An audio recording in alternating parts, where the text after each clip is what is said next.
Il y a quelques grandes lois qui gouvernent toute la pensée, de même qu'il existe quelques lois fondamentales en physique, en chimie et en mécanique par exemple. Nous savons que la maîtrise de la pensée est la clé de la destinée. Or, pour savoir diriger notre pensée, il faut que nous apprenions et comprenions ces lois, comme le chimiste et l'électricien doivent connaître et comprendre celles qui régissent la chimie et l'électricité. L'une de ces lois fondamentales est la loi de substitution.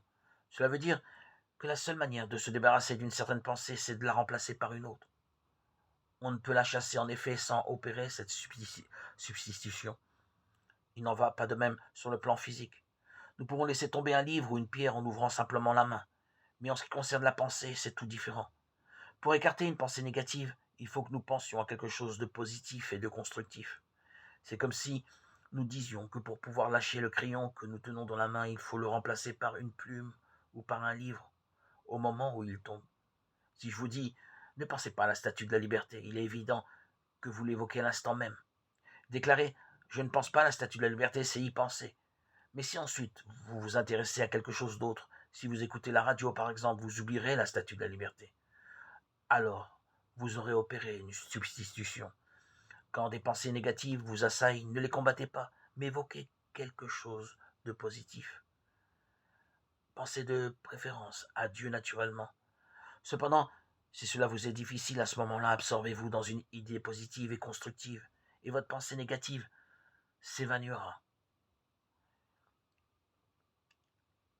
Il arrive parfois que des pensées négatives nous assaillent avec une telle violence que nous ne pouvons les dominer. C'est ce qu'on appelle une crise de dépression, un accès de tristesse ou de colère. Ce qui vaut le mieux en pareil cas, c'est d'aller se changer les idées chez quelqu'un, d'assister à un spectacle intéressant ou de se plonger dans un livre captivant. Un beau roman, une biographie, un récit de voyage. Si nous restons seuls aux prises avec le courant négatif, nous ne réussirons probablement qu'à l'amplifier. Tournons notre attention vers un sujet tout à fait différent et refusons-nous énergiquement à penser à la cause de notre préoccupation. Plus tard, quand nous aurons retrouvé notre calme, nous pourrons y revenir pour le soumettre avec confiance au traitement spirituel. Je vous dis de ne pas résister au mal. Matthieu 5, 39.